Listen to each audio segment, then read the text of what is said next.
Hello friends, अब हम लोग एक अगली प्रॉब्लम डिस्कस करेंगे जो कि बीम की ही एक प्रॉब्लम है जिस पर कि यूबीएल लोड लगा हुआ है। अब यहाँ पर देखिए, सबसे पहले हम इस यूबीएल लोड के साथ इस बीम की सबसे पहले हम रिएक्शन कैलकुलेट करेंगे। रिएक्शन कैलकुलेट करने के लिए सबसे पहले हम इस पर इसकी एफबीडी बना लेते हैं और उससे पहले हम यहाँ पर इसकी नेमिंग कर लेते हैं। नेमिंग कर ली ए, बी, सी और डी। नेक्स्ट हम इसकी एफबीडी बना लेते हैं। यहाँ पर ए पर देखिएगा, यहाँ पर रोलर सपोर्ट है, इसलिए यहाँ पर एक रिएक्शन दैट इज आर ए। इस पॉइंट पर एक रोलर सपोर्ट है, इसलिए यहाँ पर एक reaction that is are D. अब देखिएगा बी और पॉइंट सी को हम वैसे ही एज इट इज बना लेते हैं। अब यहाँ पर देखिएगा, जो बी से सी का पॉइंट है, इस पॉइंट के दौरान जो लोड लग रहा है वो यूबीएल लोड है। जैसा कि हम लोगों ने कॉन्सेप्ट में डिस्कस किया था, यूबीएल का लोड हम लोग कैसे कैलकुलेट करते हैं, 1/2 इसका बेस यानी कि length of the beam into load of the beam that is 20। 2 1 2 2 3 that is 60 kilo Newton. ये आ गया 60 किलो न्यूटन। और हम लोगों ने पढ़ा था कि 60 किलो न्यूटन जो लोड आएगा वो लोड कहाँ पर अप्लाई होगा, जो 90 एंगल है उससे b/3 डिस्टेंस यानी कि 1/3 पार्ट पर, यानी कि 1/3 इसका टोटल डिस्टेंस बी से सी तक की 6 मीटर है। इसलिए जो इधर जो 90 एंगल मिल रहा है पॉइंट बी पर, इधर से ये डिस्टेंस कितनी होगी, 6/3 इज इक्वल टू 2 मीटर, और अदर साइड से कितनी होगी 4 मीटर। तो यहाँ पर हमने इसको 2 मीटर बना दिया, इधर 4 मीटर, और ये 3 मीटर और ये 3 मीटर। अब हमने क्या करना है, इसको सॉल्व करना है। सॉल्व करने के लिए सबसे पहले हम क्या करते हैं, sum of vertical force is equal to 0, यानी कि summation B is equal to 0। Summation B is equal to 0 करते हैं तो देखिएगा दो फोर्स लग रहे हैं, that is R A plus R D. अब आर ए और आर डी, और यहाँ पर एक तीसरा फोर्स लग रहा है 60। देखिए आर ए और आर डी की जो डायरेक्शन है वो सेम है और 60 की डायरेक्शन अपोजिट है, इसलिए आर ए और आर डी को ऐड कर दिया, 60 को सब्ट्रैक्ट कर दिया, इज इक्वल टू 0 कर दिया। यानी कि we can write R A plus R D is equal to 60। इसको हमने इक्वेशन 1 कह दिया। अब देखिएगा इनमें से इन दोनों की वैल्यू निकालने के लिए हमें एक इक्वेशन और ज़रूरत पड़ेगी, तो हम यहाँ पर एक इक्वेशन और बना लेते हैं। Sum of movement about point A is equal to 0। A के अबाउट हम मूवमेंट ले लेते हैं। ए के अबाउट मूवमेंट लेंगे तो हम डी से चलना शुरू करते हैं, तो कितना आ जाएगा, that is R D into 3 4 7 2 9 और 3 12 माइनस नेक्स्ट फोर्स कौन सा है, 60 है, 60 डाउनवर्ड है, इसलिए -60 इंटू डिस्टेंस 3 to 5। अगला force that is R A. R A और डिस्टेंस ए के लिए 0 इज इक्वल टू 0, तो ये पूरा टर्म हो गया 0। हमारे पास क्या बचा, 12 R D is equal to 12 R D minus 300 is equal to 0। Next क्या आ गया, 12 R D is equal to 300, यानी कि यहाँ से क्या आ गया, R D is equal to 300 divide by 12। इसको हम सॉल्व कर लेते हैं। यहाँ इसको हम सॉल्व करते हैं तो क्या आ जाएगा, 2 6 जा 150 3 7 5 3 1 जा 25, यानी कि आर डी की वैल्यू आ गई दैट इज 25 किलो न्यूटन। अब इस वैल्यू को हम इक्वेशन 1 में पुट कर देते हैं, तो क्या आ जाएगा, y equation 1 R A plus 25 is equal to 60, यानी कि यहाँ से क्या आ जाएगा, that is R A is equal to 60 minus 25, that is 35 kilo Newton.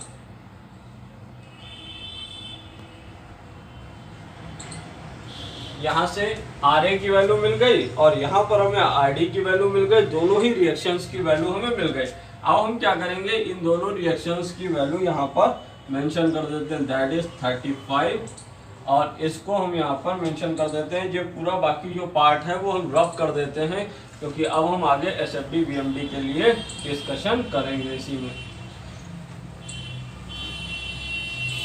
अब यहाँ पर जो आ गई value 25।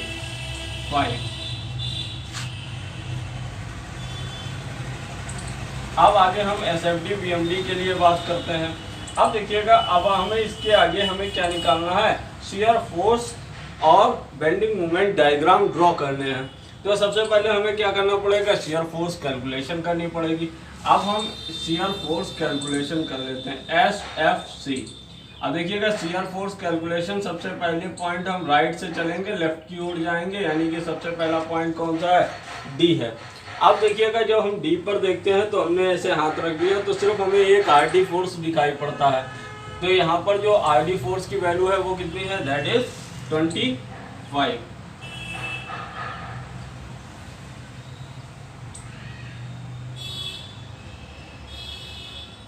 Next RC that is 25, और यहाँ पर और कोई अतिरिक्त फोर्स तो लग नहीं रहा है, इसलिए यहाँ पर भी जो वैल्यू है वो 25। Next R B.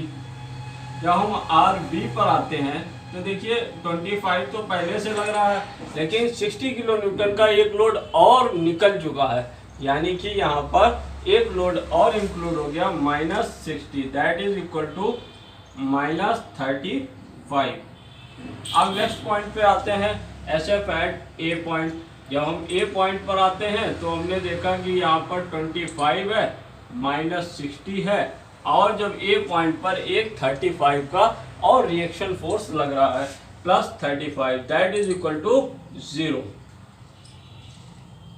ये आ गया हमारा रिएक्शन। अब इसके बाद हमने यहाँ पर शियर फोर्स डायग्राम आगे ड्रॉ करते हैं।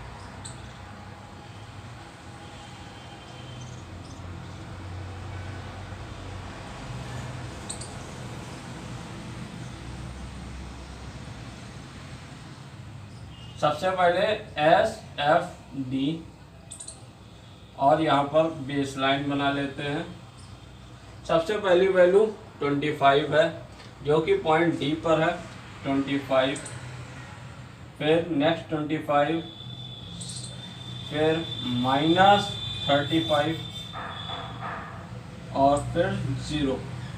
सबसे पहले देखिएगा, इस रीजन में जो रीजन डी से सी तक है, इसमें जो लोड लग रहा है वो पॉइंट लोड है, इसलिए यहाँ पर जो डायग्राम बनेगा वो कैसा बनेगा, एसएफडी में कांस्टेंट। हमने यहाँ पर एक कांस्टेंट डायग्राम बना दिया। अब देखिएगा नेक्स्ट यहाँ पर क्या हुआ, नेक्स्ट में जब हम जाते हैं तो ये रीजन जो है UDL रीजन शुरू हो जाता है। जब UBL रीजन शुरू हो जाता है, UBL रीजन में जो एसएफडी डायग्राम होता है वो पैराबोलिक होता है, यानी कि यहाँ पर जो डायग्राम बनेगा वो पैराबोलिक बनेगा इस तरीके से। अब नेक्स्ट पॉइंट क्या है, नेक्स्ट पॉइंट बी से ए तक फिर पॉइंट लोड है, तो यहाँ पर भी कांस्टेंट। जे लाइन के नीचे है तो निगेटिव, जे लाइन के ऊपर है पॉजिटिव, और यहाँ पर हम वैल्यू मेंशन कर देते हैं इसके, दैट इज 25, और यहाँ पर जो वैल्यू है दैट इज -35, और फाइनल वैल्यू 0 है। देखिएगा यहाँ पर फिर से ये इस लाइन को कट कर रहा है, यानी कि हमें फिर जो लास्ट क्लास में हम लोगों ने जो प्रोसेस डिस्कस किया था वही यहाँ पर करना पड़ेगा। यहाँ पर हमें एक अतिरिक्त पॉइंट मानना पड़ेगा, हमने इसको मान लिया दैट इज E, और इसके जो नियरेस्ट पॉइंट से डिस्टेंस हमने मान ली दैट इज X। अब हमें क्या करना है, इस x की वैल्यू कैलकुलेट करनी है। हम यहाँ पर x की वैल्यू कैलकुलेट करते हैं। हम जानते हैं कि इस पॉइंट पर जो शियर फोर्स होगा वो 0 होगा, तो हम शियर फोर्स कैलकुलेट करते हैं एट पॉइंट E। देखिएगा यहाँ तक आने से पहले ये फोर्स RD है, यानी कि 25 है, माइनस आप देखिएगा जब यहाँ पर इतना फोर्स हो गया। अब जब हम यहाँ पर आते हैं तो यहाँ पर देखिएगा जब हम आते हैं तो यहाँ पर हमारे पास एक चीज़ आती है कि यहाँ पर x मीटर की जो है यहाँ पर बीम हम निकल चुके होते हैं। जब x मीटर की बीम निकल चुके होते हैं तो यहाँ पर एक चीज़ आ जाती है कि इस x मीटर की UVL का भी यहाँ पर लोड इंक्लूड होगा। x मीटर की इस UVL का भी लोड यहाँ पर इंक्लूड होगा, जो कि हमें यहाँ पर कैलकुलेट करना पड़ेगा।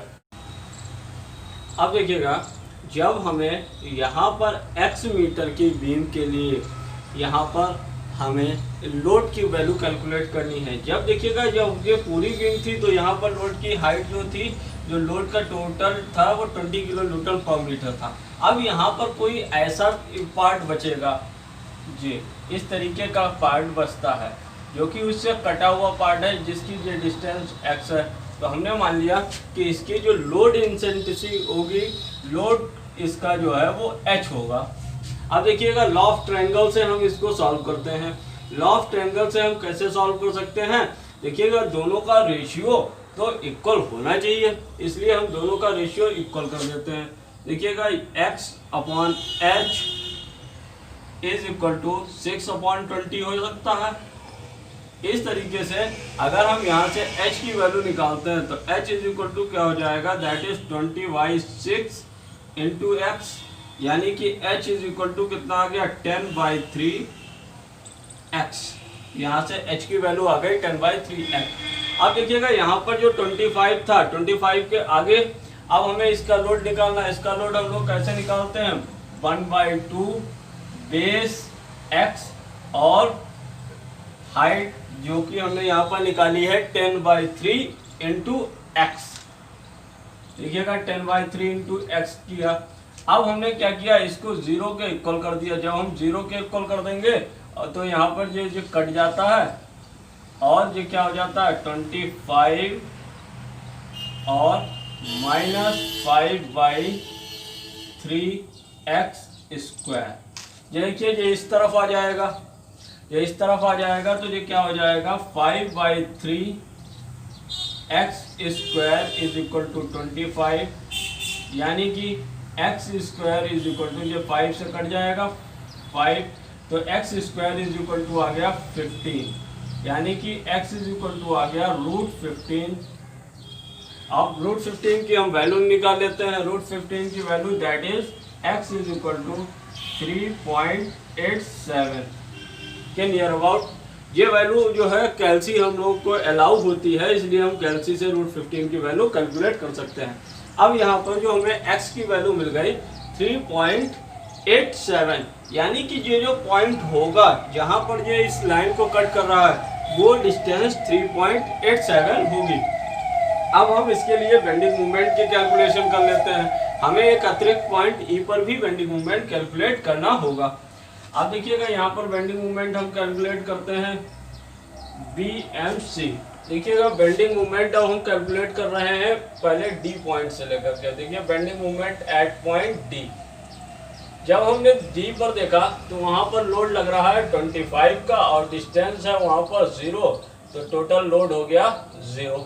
अब हम आते हैं BM एट पॉइंट C पर। जब हम C पर आते हैं तो देखिएगा क्या होगा, C पॉइंट पर आते आते देखिएगा लोड वहां पर C पर कोई अतिरिक्त नहीं है, लेकिन C के पहले एक लोड है जो कि रिएक्शन का है 25 और वहां से C तक की डिस्टेंस है that is 3 is equal to 75 आ गया। अब हम लोग नेक्स्ट पॉइंट पे आते हैं BM एट पॉइंट B।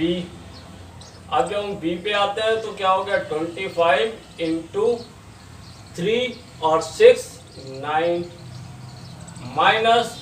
अब देखिएगा इस UVL का लोड जो है वो कितना है 60 है और वहां से B पॉइंट तक की जो डिस्टेंस है दैट इज 2, तो 60 इंटू 2, यानी कि ये कितना हो गया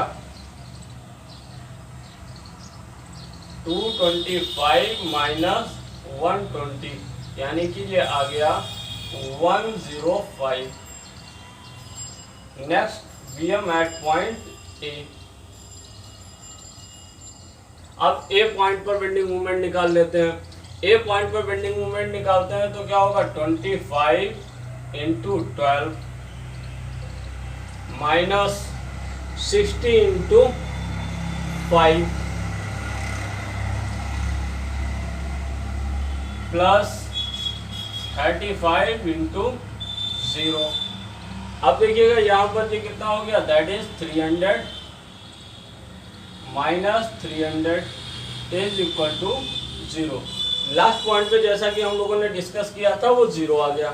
अब हमने एक और एक्स्ट्रा पॉइंट पे जो हमें फाइंड आउट करना था बेंडिंग मोमेंट ई पॉइंट पर, हम ई पॉइंट पर भी बेंडिंग मोमेंट कैलकुलेट कर लेते हैं। अब बेंडिंग मोमेंट एट पॉइंट ई पर देखिएगा, जब ई पर हम पहुंच रहे हैं तो वहां पर पहुंचने से पहले 25 का लोड लग रहा है। अब 25 का जो लोड लग रहा है उससे डिस्टेंस कितनी होगी हम यहाँ पर जो देखते हैं। देखिएगा जो हमने x की वैल्यू कैलकुलेट की है वो C से इस पॉइंट से यहाँ तक की है जो कि है 3.87, और यहाँ पर जो पहले का जो पार्ट है इसकी डिस्टेंस है 3 मीटर, यानी कि टोटल कितनी हो गई 6.87 माइनस। अब हमने UBL का लोड भी हमें यहाँ पर कैलकुलेट करना है। UBL का लोड कैलकुलेट करना है तो UBL का लोड कितना होगा 1/2 x की वैल्यू 3.87 इंटू, अब यहाँ पर जो नेक्स्ट था x के बाद h कितना था 10/3 x, यानी कि 10/3 इंटू 3.87। अब यहाँ पर एक और चीज आती है कि ये जो लोड है वो अप्लाई कहाँ पर होगा। यहाँ पर हमें 90 एंगल मिल रहा है तो इस 90 एंगल के 1/3 पार्ट पर, यानी कि इंटू 3.87 अपॉन 3 पर। ये 3.87 की टोटल बीम है। इस टोटल वैल्यू को हम कैलकुलेट कर लेते हैं। अब देखिएगा जो हमने जो टोटल हमारा जो कॉन्सेप्ट आया था इसको हमने टोटल कैलकुलेट कर लिया और टोटल जो वैल्यू हमारी निकल के आ गई वो 146.55 आ गई।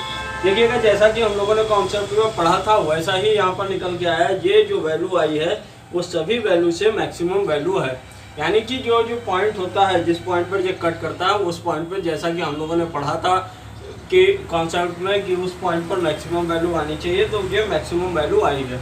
इसके बाद जो फाइनल हमारा काम रह जाता है इस क्वेश्चन में BMD ड्रॉ करना। अब हम BMD ड्रॉ करते हैं।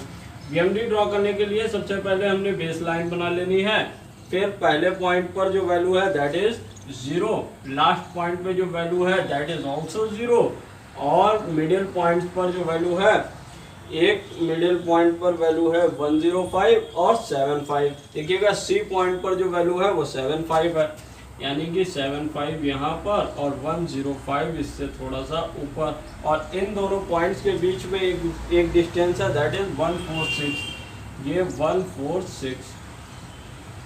अब देखिएगा इस रीजन में पॉइंट लोड लग रहा है, तो पॉइंट लोड D से C के रीजन में पॉइंट लोड लग रहा है, तो उसके केस में बेंडिंग मोमेंट डायग्राम लीनियर, हमने इसको लीनियरली मिला दिया। अब देखिएगा A से B के में पॉइंट लोड लग रहा है, इसमें भी लीनियर, हमने इसको लीनियर बना दिया। अब देखिएगा B से C के रीजन में जो हमारा जो डायग्राम है, जो लोड है वो UBL है, तो UBL के जो केस में बेंडिंग मोमेंट डायग्राम क्यूबिक होता है, तो हमने इसको क्यूबिक बना दिया।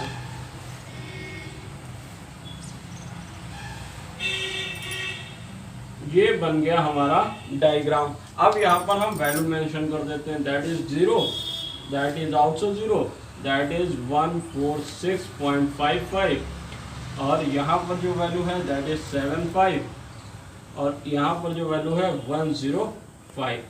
ये हमारा डायग्राम बन गया जो BMD के लिए। इस प्रकार से हम इस दी हुई प्रॉब्लम को सॉल्व कर सकते हैं, इसके लिए SFD BMD ड्रॉ कर सकते हैं।